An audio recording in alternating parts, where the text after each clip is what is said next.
하나님 말씀은 마태복음 6장 19절에서 20절입니다. 너희를 위하여 보물을 땅에 쌓아두지 말라. 거기는 좀과 동록이 해하며 도둑이 구멍을 뚫고 도둑질하느니라. 오직 너희를 위하여 보물을 하늘에 쌓아두라. 거기는 좀이나 동록이 해하지 못하며 도둑이 구멍을 뚫지도 못하고 도둑질도 못하느니라. 아멘. 어제까지의 말씀은 이 구제, 기도, 금식, 그래서 이 종교적인 삶에 대해서 우리가 어떻게 살아가야 할지를 우리가 살펴보았습니다. 전체 내용 구제기도 금식은 사람에게 보이려고 하지 말고 하나님 앞에서 행하는 삶을 살아라 말씀하셨죠. 그리고 오늘부터 살펴보는 이 19절부터 6장 마지막 절까지의 내용은 세상을 살아가는 그리스도인의 삶의 모습, 세상에 대한 우리의 관점들을 어떻게 가져야 할지를 말씀하고 있습니다. 세상은 이 그리스도인을 영적으로 황폐화시키며 살게 하려는 두 가지의 방식을 늘 시도하고 있습니다. 첫 번째는 우리가 지금 읽은 19절부터 24절까지 내용인데 우리가 세상을 너무 사랑하게 만드는 거예요. 그래서 이 21절에도 보면은 예수님이 내 보물이 있는 곳에 너의 마음도 있다. 그렇게 이야기하시고 24절에서는 한 사람이 두 주인을 섬기지 못한다. 재물과 하나님 중에서 선택해라. 여러분, 재물을 하나님처럼 섬기며 사는 거예요. 오늘 이 말씀은 세상 사람들이 아니라 그리스도인들을 향한 하나님의 말씀입니다. 그래서 그리스도인들도 재물을 하나님보다 더 많이 사랑하며 살아갈 수 있게 할 수 있다는 것이죠. 그래서 그것이 세상 정신이에요. 세상을 너무 사랑하게 하는 거예요. 그러한 것들이 여러분, 이 세상이 교회와 또 그리스도인들을 황폐화시키는 첫 번째 방법입니다. 두 번째 방법은 25절부터 마지막 절까지인데 우리로 하여금 염려와 걱정에 빠져 살게 하는 거예요. 주님은 우리에게 늘 항상 기뻐하고 범사에 감사하라고 말씀하셨지만 이 세상의 정신은 재정에 대한 걱정, 사람에 대한 걱정, 많은 걱정들을 하며 살기를 시도합니다. 그러자 예수님께서 여기에서 공중의 새를 봐라. 그리고 들판의 백합화를 보라. 하나님이 다 먹이시고 입히시는데 하물며 너희일까 보냐. 염려하지 말라. 믿음이 적은 자들아 라고 말씀하시면서 우리를 염려와 걱정 가운데 살기를 원치 않으십니다. 그러나 아무튼 세상의 정신은 그리스도인의 영적인 황폐화를 위해서 세상을 너무 사랑하게 하거나 아니면 염려와 걱정에 빠져서 살게 하는 이 두 가지의 방식을 늘 사용하고 있습니다. 오늘 이 1절, 2절 내용은 뒤에 나오는 모든 말씀에 대한 서론이고 또 주제이고 제목이라고 할 수 있습니다. 그 내용은 무엇이죠? 보물을 땅에 쌓아두지 말고 하늘에 쌓아두라. 이 고대 이스라엘 사회에서는 전쟁이 빈번했고 또 은행이라는 것이 없었기 때문에 이 재물을 보통 이렇게 자기가 가장 귀하게 여기는 것들을 땅을 파서 몰래 묻어두곤 했었습니다. 그래서 땅에 쌓아두지 말라라고 예수님 말씀하신 것이죠. 왜냐, 거기에는 좀과 동록이 해야 한다. 좀은 종이와 음식물을 상하게 하는 것이고 동록은 금속을 부식시키는 것입니다. 변질된다는 것이죠. 그리고 도둑이 구멍을 뚫지 못한다고 하는 것은 이스라엘 사회의 이 집의 구조는 흙으로 지었기 때문에 도둑이 문을 통하지 않고서도 기중품이 있을 만한 곳을 짐작해서 거기에 구멍을 뚫어가지고 이 재물들을 훔쳐가는 일들이 많이 있었다고 합니다. 그래서 이런 것들을 배경으로 말씀하시면서 땅에 두는 것은 다 변질되어지고 빼앗길 요소가 있기 때문에 20절 말씀과 같이 하늘에 쌓아두라는 것이죠. 하늘에 보물을 쌓아두면 좀과 동록이 해하지도 못하고 도둑도 없다라고 하면서 하늘에 보물을 쌓아둘 것을 이야기하십니다. 그럼 여러분, 하늘에 재물을 쌓는다고 하는 것은 무엇일까요? 두 가지가 있는데 첫 번째는 의로운 삶을 사는 거예요.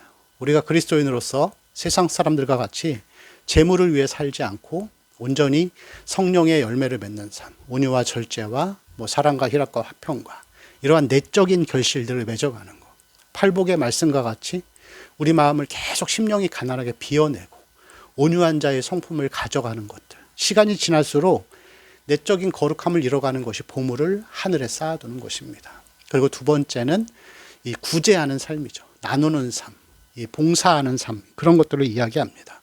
그래서 마태복음 25장에 보면은 주님이 그렇게 말씀하시죠. 내 형제 중에 지극히 작은 자에게 한 것이 내게 한 것이다. 불쌍한 사람을 도와주고 내가 가진 것들을 보물을 나에게 쌓는 게 아니라 나누며 사는 삶을 이야기합니다. 그래서 디모데전서 6장 17절에서 19절에 보면은 이런 말씀이 있습니다. 약간 제가 줄여서 이 말씀을 읽어드리면은 내가 이 세대에서 재물에 소망을 두지 말고 선을 행하고 나누어 주기를 좋아하며 너그러운 자가 되게 하라. 이것이 장래에 자기를 위하여 좋은 터를 쌓아 참된 생명을 취하는 것이니라. 재물에 소망을 두지 말고 선을 행하고 나눠주기를 좋아하는 삶. 그래서 여러분 이게 구제하고 또 뭐 전도하고 다 포함되겠죠. 그래서 이 내적 보물 쌓기, 내적인 것과 외적인 것을 이 마태복음 6장 마지막 부분에 보면은 33절 이 끝부분에 예수님이 이렇게 요약하십니다. 먼저 그의 나라와 그의 의를 구하라. 그리하면 이 모든 것을 더해 주시겠다. 그래서 이 두 가지의 삶을 사는 거예요. 의와 나라의 삶을 사는 것을, 그것을 하늘의 보물을 쌓는다는 것을 의미하는 것입니다.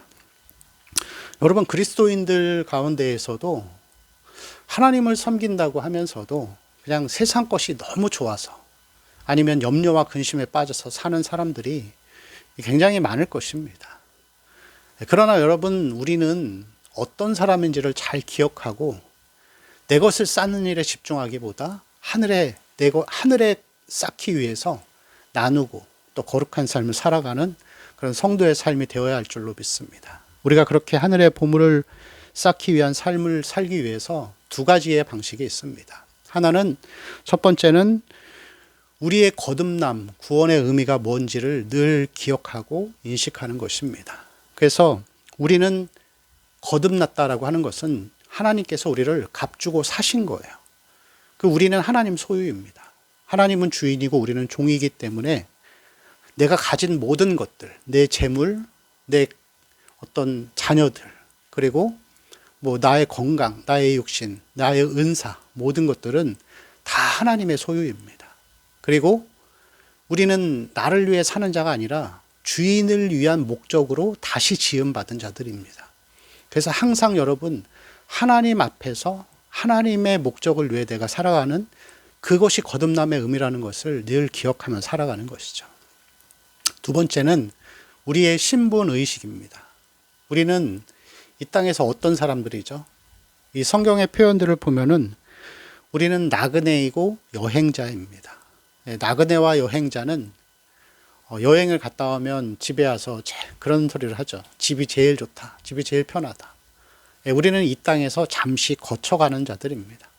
거쳐가는 자들이 여행길에서 재물을 쌓아두고 그렇게 하는 일은 바람직하지 않을 것입니다. 여러분, 마태복음 5장에 나왔던 이 팔복의 말씀들처럼 우리가 어떤 사람인지를 늘 기억하는 거. 우리는 보물을 하늘에 쌓아두는 자들입니다. 여러분, 보이는 것은 잠깐이고 보이지 않는 것은 영원한 것입니다. 보물을 하늘에 쌓아두기 위해서 오늘 하루도 거룩한 삶을 살아가고 또 하나님 앞에서 남을 돕고 또 나라를 구하는 삶을 살아가는 우리 성도들의 삶이 되시기를 축원합니다. 기도하겠습니다. 주님, 우리의 모습이 세상을 너무 사랑해서 새 땅의 보물을 쌓아두는 삶을 살지 않게 하여 주옵소서. 우리를 은혜로 이끌어 주옵시고 하늘의 보물을 쌓는 자로서 우리가 어떤 사람인지, 우리의 구원이 무엇을 의미하는지 늘 기억하며 살게 하여 주옵소서. 감사하며 우리 주 예수님의 이름으로 기도합니다. 아멘.